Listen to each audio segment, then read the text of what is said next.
Welcome back to the Crochet Crowd. So it's my friends over at yarnspirations.com. This video today is focusing on the thumbs. So the elf and the Santa has a thumb. If you would like to leave it off and just keep it like a mitten as if there is no thumb, you can do that as well. That's your call. The reindeer does not have a thumb. So that's what we're going to concentrate on today. We're also going to be just flipping back and capturing those antlers. So we're going to be doing antlers today. There are two sizes of antlers. There's a large and then a small antler, and the large, these are just tubes, and when you put on the small one you just want to put it up on it to an angle, and this just forms a nice tube shape that you have. Both of these characters today are going to be using the smaller size hook, so I'm reducing back down to do that, and just use the color that you'd like to. Also coming up in today's tutorial will be the jingle bells. You need to do total 10 of those. So I did 3 front, 3 side, 3 back, and then 1 at the back. So if you want to do 12, then you can have 3 on all the sides. So we're going to get started. Now the thumbs and the antlers here are all the same. So we're going to be taking a look at that next, and let's talk about that. So let's talk about antlers and thumbs. So the antlers and the thumb, and including the small piece of the antler here, is all the same stitch work. So you're going to start off with either a magic circle or you're going to chain 2, and you're going to put 8 single crochets into the magic circle or the center, the second chain from the hook. Then you're just going to grow it out. So what I decided to do for myself is that this antler is actually this without the 2 pieces. So it's actually one big piece. You're going to make then 4 of these, and when you sew it on here you want to have that bend as you're sewing it, so it's not at the top, so it's just kind of leaning over. And what I did is that I laid it flat on a table, and then I just held it in my hand and I sewed this piece here. So you see that the thumb and that piece is pretty close. So as a lazy person that I am, I decided to do, or maybe it could be smart, but I decided to do 1 antler, and I did actually do all the counts of the rounds. What I decided to do then next is that I did the other one, and instead of having to drag the stitch marker to count, I just laid it down beside each other to make it look like they were close to the same size. So I stopped once the second one looked pretty close.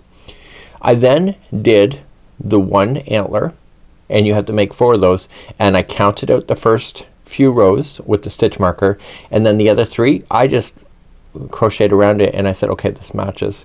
And I also did with the thumbs. So the thumbs you have to make 4. There's 2 each for the Santa and 2 for the elf, and then the reindeer here doesn't have a thumb. So let me show you how this is done, and that's going to be our next part. So it's nice and simple. So the first thing that you need to decide is what is the mittens color that you're going to have for your characters. In my case I decided to keep black, but I'm not going to demonstrate black because you'll never see it. So that's what you have to decide. And then for the antler, it's a darker brown if you wish, but any color is good too. So just be creative.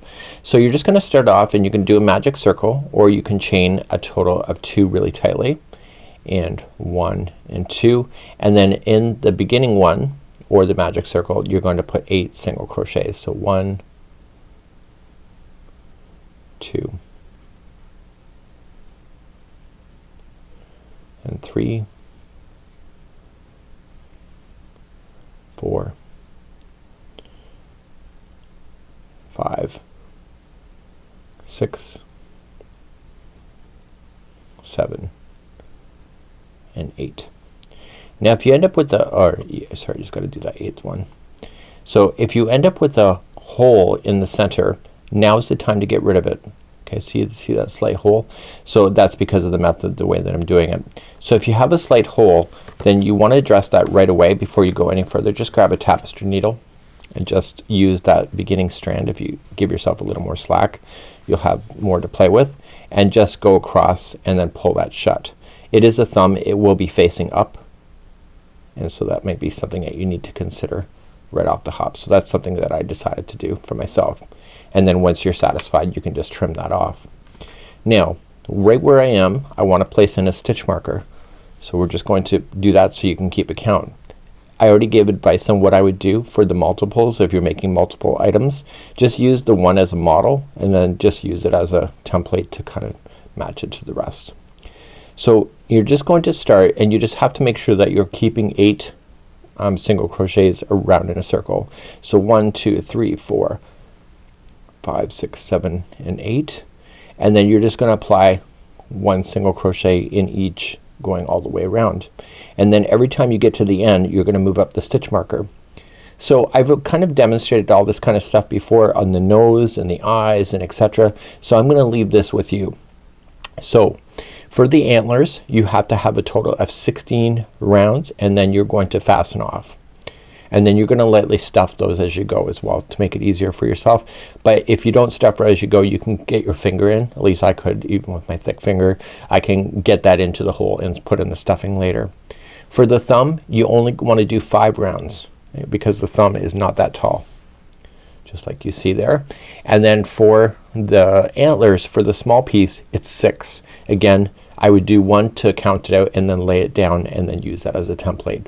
So you can make all of your particular tube like structures with this particular concept, and it's just a matter of 8 single crochets around in a circle and create your tubes and then finish it off. So that's what I would do if I were you and you were me. So let's begin to make the jingle bells next. So the collar bells, or the jingle bells that I'm calling it, are on the collar itself of the deer. And what we have here is that you're going to just either do a magic circle or just chain too tightly. Again, you can put your if you have a hole in the middle you can sew it shut.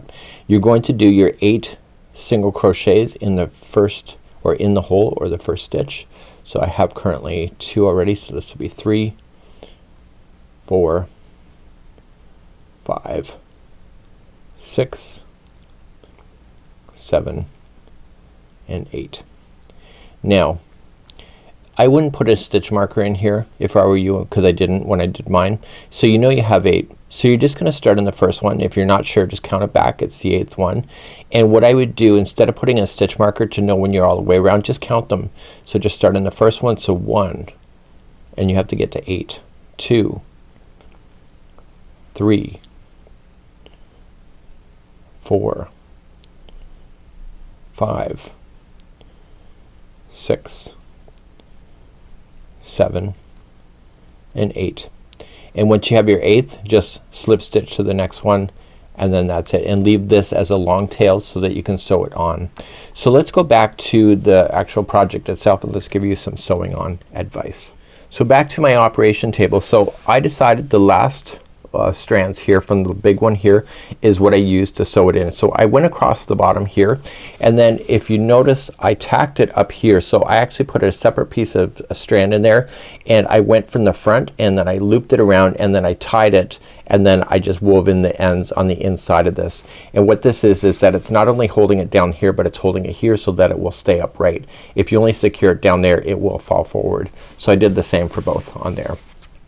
For the jingle bells, I just circle around and I went and just nailed it in each. You can pin it to your project if you would like to, but I didn't bother because it's pretty easy. I started with the center first, and then I worked on either side, and I did that the same for each of the sides. This is called surface overlay, and what I did is that if you look up surface overlay on our YouTube channel, you can find out what that is.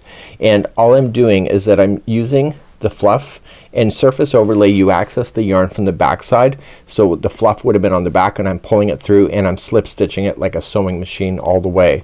And what I decided to do is that I went in between the stitches where the green exists and the brown in order to just go all the way around, and you can see that I have tips on how to get it so that it looks pretty decent when you get all the way around.